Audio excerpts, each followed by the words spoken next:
Bonsoir à toutes et à tous.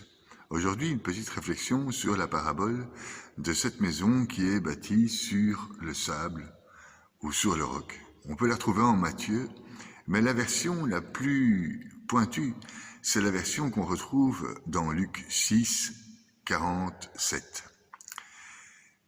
Dans cette version, Jésus explique que tout homme qui vient à lui et qui entend ses paroles et qui les met en pratique, il va montrer à quoi il ressemble. Il est comparable à un homme qui a bâti une maison et il a creusé. Il est allé profond et il a posé ses fondations sur le roc. C'est celui qui a respecté les paroles. Il a creusé et il a été profond. Et c'est dans cet évangile de Luc qu'on retrouve cette notion de creuser et d'aller profond. Je vous ai fait une réflexion sur les ténèbres.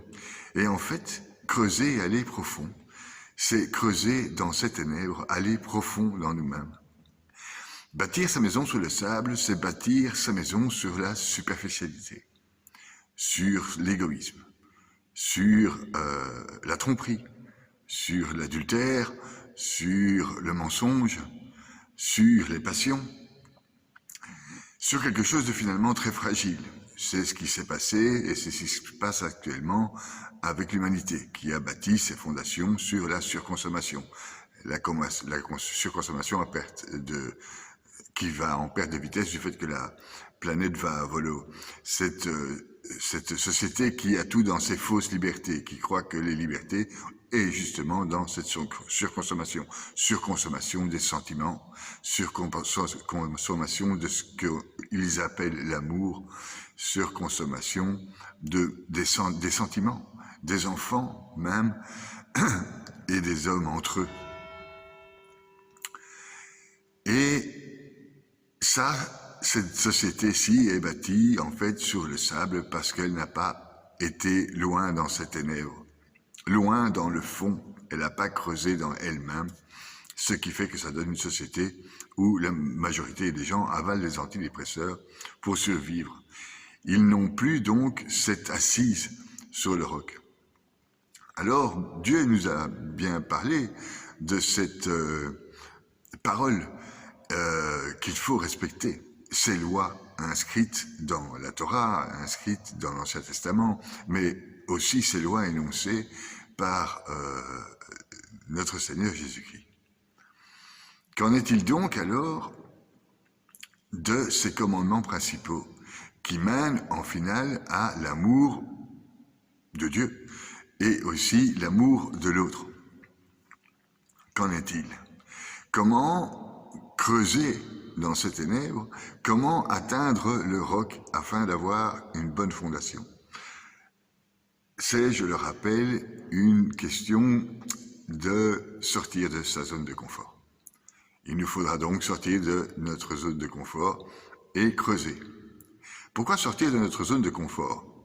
Parce qu'il nous faudra la volonté et de l'amour pour creuser. L'amour de Dieu, l'amour de ce qu'on fait, mais la volonté de vouloir apprendre, de vouloir connaître. Il faudra aussi donc agir avec intelligence.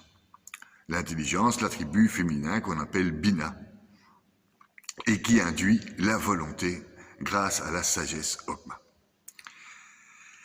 Donc, il nous faudra, pour rentrer dans nos sables mouvants intérieurs, avoir en priorité de la volonté. Car de volonté, c'est une somme qui crée l'amour. Si vous n'avez pas de volonté d'aimer vos enfants, d'aimer votre conjoint, d'aimer les autres, vous n'aurez pas non plus d'amour. L'amour ne s'acquiert pas en claquant les doigts, il s'acquiert bien avec l'intelligence, cette somme de volonté, entre autres. Donc il nous faudra de la volonté et de l'amour. L'amour de soi pour creuser dans le fond de soi-même, l'amour de Dieu pour essayer de comprendre ce qu'il veut nous dire à travers sa luminosité, la lumière, ses écrits, etc. et afin d'atteindre, si vous voulez, le nirvana, la liberté et le vrai bonheur. Le bonheur qui n'est pas dans la matière, mais qui est bien à l'intérieur de nous. Le bonheur de la matière souvent correspond à ces sables mouvants de l'égoïsme et du mental. À l'intérieur de nous, nous pouvons donc creuser. La volonté, l'amour, l'intelligence nous permettra de creuser bien profond dans notre jardin intérieur. Mais c'est un peu une échelle à l'envers. Creuser, c'est creuser vers son roc, vers ses fondations. C'est un peu cette échelle de Jacob à l'envers. Et qu'est-ce que l'échelle de Jacob?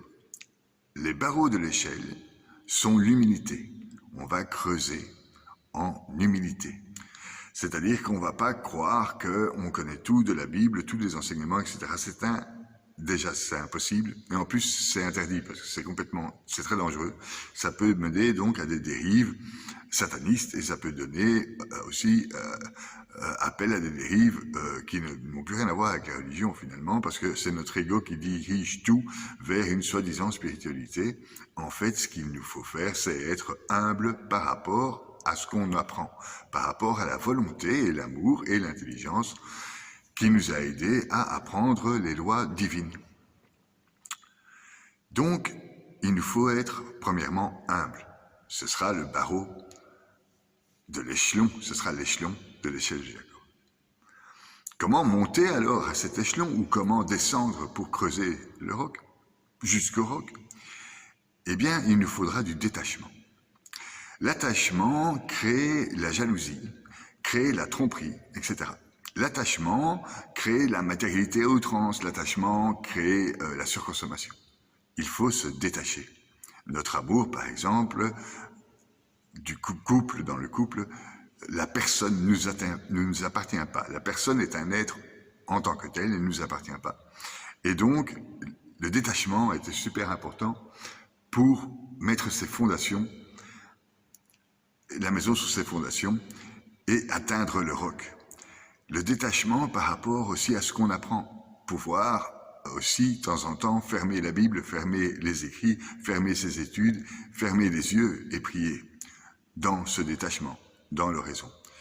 Je disais donc, il faut de l'humilité, les barreaux, les échelons de Jacob, le détachement pour savoir monter sur le barreau. Il nous faudra aussi de la charité. La charité, c'est l'amour déjà de l'autre, donc l'amour que Jésus, dans son deuxième commandement, nous signale, aimez-vous les uns les autres. La charité permet de grimper les échelons avec humilité. Et rejoint en fait cette notion de base qui est l'amour, la charité. Si nous n'avons pas de charité, les échelons sont séparés, trop espacés. Il n'y a pas moyen de creuser vers ce roc. Il nous faut de la charité et de l'amour, donc, pour creuser vers ce roc. Et c'est bien pour ça que Jésus nous parle de deux grands commandements. Tu aimeras ton Seigneur, un seul Dieu. Pourquoi un seul Dieu? Parce que c'est lui, l'amour, cette somme de volonté qui vous permettra d'atteindre vos fondations. Donc, et le second commandement, tu aimeras ton prochain comme toi-même. Ce qui en revient au fait de l'humilité, du détachement et de la charité. Donc voilà, pour sortir de cette zone de confort, il vous faudra donc de l'intelligence qui mènera à de la volonté. Cette volonté amènera à l'amour par la somme de connaissances, à Keter. Et pour bien ancrer dans nos actions les choses de Dieu, il nous faudra de l'humilité, du détachement et de la charité. Mais comment se placer alors au-dessus du roc? C'est simple. Il nous faudra avoir l'obéissance, savoir où l'on se pose. On se pose sur les épaules de Jésus. On se pose sur les épaules de Yahvé, Yod-Hé, Vav-Hé. on est au-dessus du roc sur notre sable mouvant, et on sait que c'est là qu'on doit creuser. On ne creuse pas n'importe où. Et donc, ça, c'est l'obéissance. Je répète, mettons-nous devant cette échelle ou devant l'endroit où est ce caillou. Avec obéissance, nous allons prendre du recul, le détachement, avoir de l'humilité, monter ces échelons. Et pour monter ou descendre vers ce roc, c'est comme on veut, nous allons avoir la charité, l'amour de l'autre, et cet amour créera l'amour de Dieu, qui recréera la somme des volontés et qui vous donnera l'intelligence par l'Esprit Saint. Voilà, donc c'est une petite réflexion que j'ai faite dans ma chapelle, vite fait bien fait, sur l'évangile de Luc 6, 47. Donc le royaume est comparable à un homme qui a bâti une maison et qui l'a creusée. Donc il est allé profond, il a posé ses fondations sur le roc. Une crue vient, le torrent s'est jeté contre cette maison, mais n'a pas pu l'ébranler.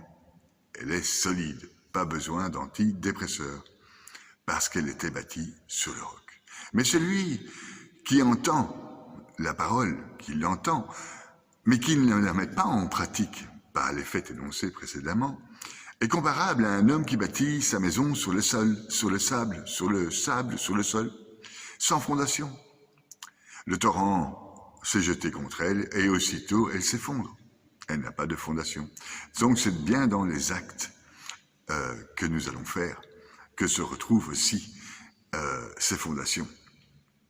Et c'est important de le savoir, parce que on a tendance à mettre la spiritualité dans son cœur, ce qui est une bonne chose, dans son âme, et de ne pas agir en fonction, et de ne pas donc mettre en application les paroles divines. Donc voilà, pour être sur le roc, il faut mettre en application ces paroles divines, et donc l'obéissance, le détachement, l'humilité et la charité, la volonté, l'intelligence et l'amour. À plus.